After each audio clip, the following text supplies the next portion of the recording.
Hi, everyone, and welcome back to Brian's Horror Corner, and welcome to this day six horror movie review as part of my 31 Days of Halloween Horror series. So, today we're going to check out or review a more recent movie, recent in the last 10 years anyway, and that's a slasher home invasion type movie, and that, of course, is You're Next, which I have here on Blu ray, DVD, and digital HD. Um, Got a nice copy of this. Got a few special features there, some documentaries, some makings of all those type of fun things. But yeah, you're next. So this is a movie that I saw on a streaming service. I can't remember if it was Shudder, it might have been Netflix, about a year and a half ago. It was a while ago last year, and um, I enjoyed it. I remember enjoying it, and so I thought I would. I purchased it for a reasonable price. I think about $10, $10 or $15 for this, and um, wanted to include it in this 31 Days of Halloween horror series. Got to have a little home invasion in there. So yeah, let's just go ahead and get started with your next as part of my day six horror movie review of this series. Um, so there's some question about what year your next came out. Technically, it came out in 2011. In terms of film festivals, but I'm going to say 2013 because that's when it was actually released in theaters in the United States where I live. So I'm going to consider it a 2013 American slasher home invasion film. According to Wikipedia, it does say 2011, but for me, it's 2013. So your next is a 2013 American slasher film, Home Invasion, directed and edited by Adam Wingard, written by Simon Barrett. The plot concerns an estranged family under attack by a group of masked assailants during a family reunion. So basically, yeah, as I said, the film had its world premiere at the 2011 Toronto International Film Festival. It was theatrically released, as I said, though, on August 23rd, 2013, in the United States. The film opens with a couple, Talia and Eric Hansen, having sex. Afterwards, Talia walks around the house, not noticing that the motion sensor light outside is turned off. After a shower, Eric finds "You're next" written on the window in Talia's blood. Her body is lying dead on the ground. An attacker wearing a lamb mask attacks Eric and kills him with a machete. So that's the very opening of the movie. And then we're introduced to Erin, who accompanies her boyfriend Crispin Davidson to his family reunion at their vacation house in rural Missouri. Present are Crispin's parents, Aubrey and Paul, Crispin's older brother, Drake, and his wife, Kelly, Crispin's younger siblings, Felix and Amy, and their parents and their partners, Z and Tariq, respectively. So during dinner, someone shoots crossbow bolts through the window. One of which hits Tarek, or I think it's Tariq, in the head and kills him, with another wounding Drake. The survivors discover that their cell phone reception has been jammed, I should say. Amy runs outside for help, but runs into a garrote wire, which slices her throat, killing her. Erin is briefly attacked by an attacker in a tiger mask in the kitchen, but she fights him off and escapes through the kitchen door. Paul puts Aubrey to bed, but an intruder wearing a fox mask who is hiding under the bed murders Aubrey with a machete, leaving the words "You're next" in blood on the wall. So yeah, that's sort of the setup and the premise to this movie. As far as the cast goes, we have Sharni Vinson as Aaron, Nicholas Tucci, Nicholas Tucci as Felix Davidson. Rest in peace to Nicholas Tucci. Wendy Glenn as Z. A.J. Bowen as Crispin Davidson. Joe Swanberg as Drake Davidson. Rob Moran as Paul Davidson. Barbara Crampton as Aubrey Davidson. Sarah Myers as Kelly Davidson. Amy Simetz as Amy Davidson. And Ty West, the director, Ty West, as Tariq. So yeah, that's the setup and the premise and the cast for Your Next from 2013.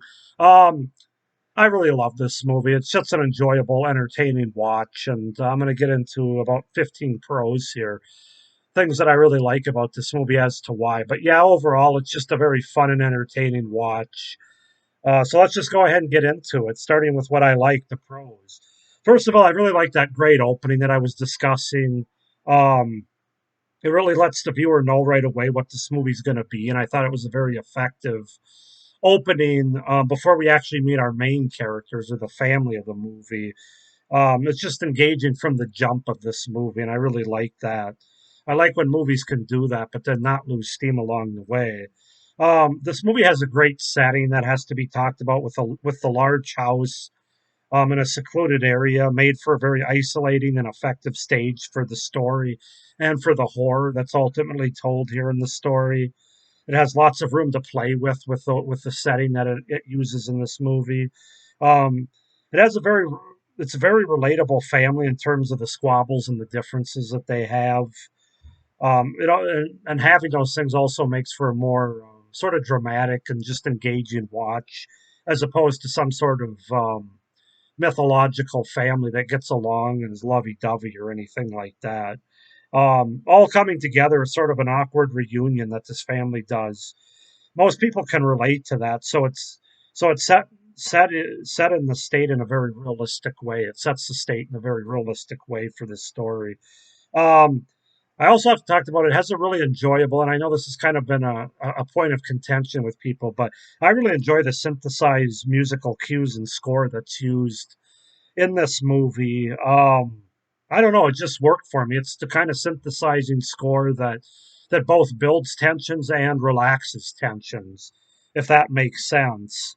It's a release of tension and a buildup of tension. I found with the synthesizer music that I can't do it, but if you've seen the movie, you know what I'm talking about. The animal masks that are used by the killers, I found them very effectively creepy. Well, there's nothing complex about them, just the idea of these killers behind these animal masks. There's something very primitive while being subtle at the same time about it, but it's just creepy. I can't describe it. It really worked for me. I also have to say it was great seeing Barbara Crampton in the movie. It was also fun to see Ty West, the director, have a limited role in the movie, as did Barbara Crampton. She had a little bit more of a role than Ty West did, but even though both their roles were kind of limited, they weren't main characters. It was still great to see both of them in this movie. It definitely added some gravitas to the movie. Um, the movie definitely has effective blood and gore that's used throughout the movie, and it's used in a very fun way. Adam Wingard knew what he was doing when he made this movie. He wanted it to be more blood and gore, not in a disturbing way, but more in a fun way. And you might question what I mean by that, but if you've watched enough horror movies, you know there's sometimes where blood and gore are just there for the sake of being there. Not to say that they're not in this movie, but it's just very fun without being completely over the top or unrealistic. It just really worked for me in this movie. Um, this movie has a great third act, which is definitely the strongest part of the movie, with creative and kick ass kills and fun and interesting twists that really mingle together and really work well. It all intertwines very well in that third act. Um, yeah, a lot of fun kills, creative kills. It isn't just stab, stab, stab the whole time. They use different instruments and different things from around the house. Meat tenderizers, blenders, and yes, there is stabbing with knives. There's gunshot fire. Kind of this movie kind of has a little bit of everything, to be honest with you. Um, and then of course you can't talk about this movie without talking about not only the best character in this movie, but one of the best horror characters of all time, and that, of course, is Erin, played by um, Sharni Vinson, who I'm not really familiar with her. I don't think I've seen her in anything else. I have to do some IDM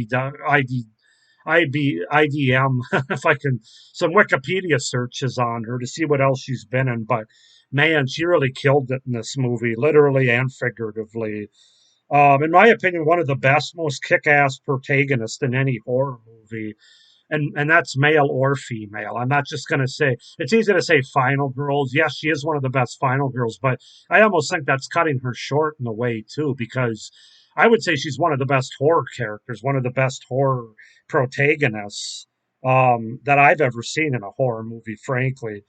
And the reason for that is not only in terms of her kick-ass ability and the fact that she fights back and really can hold her own from a physical standpoint, but also just her demeanor and just kind of I don't want to say relaxed because they do it in a way that it's not like she's not like worried or scared or anything like that, but she's very confident in what she's doing, and she's just got the right demeanor to get out of this in the right way without being like all screamy and oh I need help, somebody help me kind of thing.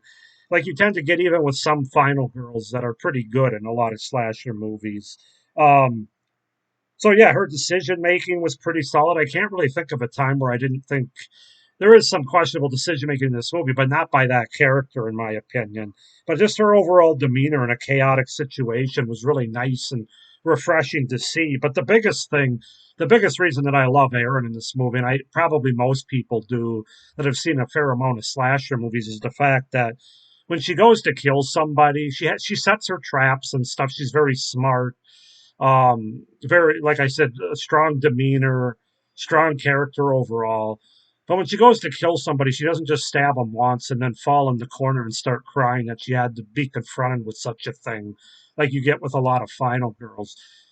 This character, this woman, she stabs, and she makes damn sure that these murderers are dead. These all the bad people in this movie are dead. I mean, she'll stab them 5, 6 times. She has a lot of conviction with her killing. Let's just put it that way. She does not hold anything back, and it's just so refreshing to see because in a lot of slasher movies, you'll see them, stab them once and then fall down, or throw something and run kind of thing. Um, Aaron is um, very planned out, very she knows what she's doing obviously, but just the fact that she makes damn sure that anybody she runs across that looks to do her harm, they're going to be dead. They're not going to come back after her. So it's just so refreshing to see that from a horror character, final girl, if you will. I'm just going to say horror character because again I think that's cutting her short. um, so I love Aaron. Like I said, one of my favorite horror characters of all time.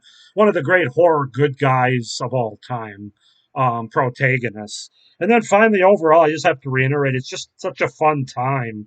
It's a 90-minute movie. There's a lot of creative and gory kills here, a lot of great twists that work for me. There's just a lot of fun to be had in sitting down and watching this movie. So, yeah, those are my pros for your next. In case you can't tell, I really like the movie.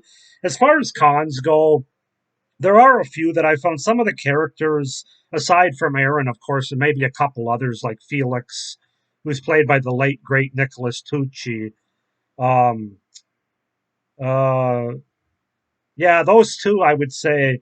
Yeah, some of the other characters aren't really given much to work with here, particularly like some of the younger siblings who die kind of early on in this movie. It makes it harder for the viewers to care when they do meet their demise. There's just not a lot of depth to the characters. I thought they could have taken a little bit more time. I mean, I understand you want to get to the good stuff, as most people would say, which is the invasion, but I just a little bit more character depth would have been good. Some of the performances I don't think are all that great, namely the guy that played the Joe Swanberg who played Drake Davidson. Ty West really wasn't in the movie to critique him too much. Um, yeah, I mean, yeah, there's just a few performances. For the most part, they were passable, but some of the side or family characters that had less screen time, I guess there was a reason they had less screen time. I wasn't convinced of their performances. The attempt at dark humor that they have in this movie as well, really didn't work all that well for me. I think there was only once or twice that I smiled but didn't chuckle. It kind of leaves you wondering if you're supposed to be laughing. That kind of humor just didn't really land all that well for me. Like I said, it forces the viewer to question whether to awkwardly laugh or not. Was never particularly scared during this movie. Like I said, this is more of a kick-ass, have fun with it, creative kills, that kind of thing, than it is like really being scared by any part of it. Now there are scenes of tension in the movie, of course, and they're done pretty well through the cinematography, through the character, namely Aaron, and through the kills that we get. But it's not really what I call a scary horror movie. And then the story is pretty basic, especially the first two acts. There's nothing overly creative or that we haven't seen before. Um, like I said, mostly in the first two acts. The third act, that's one of the better acts in any, certainly in a home invasion horror movie, and I would dare say one of the best third acts of any horror movie. Period. Oh, either scary or entertaining. So, yeah, in case you can't tell, again, I really like this movie. I love Your Next. It's definitely going to keep up a strong place in my heart and in my collection. I'm going to give this movie a 9 out of 10. I think it's, as home invasions movies go, which I haven't seen all of them, I've only seen a few. This one really works the best for me, I think. And Aaron has a lot to do with it, that main character. It was just, like I said, I'm going to keep coming back to it. It's just so great to see a character like her on screen in this movie, kicking ass and taking names. So 9 out of 10 for Your Next. Go ahead and comment down below, guys, what you guys think of Your Next, the home invasion movie from 2011 or 2013, if you will. Please like this video and hit the little notification bell down below, so you don't miss any of my upcoming reviews for this series. And please subscribe to my channel as well down below so you don't miss any of my great horror content coming up. Not only the rest of this series, but beyond. So, hope you enjoyed this review. I would definitely, if you haven't seen Your Next, check it out. I would even say go buy it on DVD or preferably Blu-ray. Um, this isn't a, yeah, no, this isn't a Scream Factory edition. It's Lionsgate, but however you can get it, I would recommend Blu-ray. It's that good. So, thank you for watching. Hope you're doing well. Stay scared. Bye.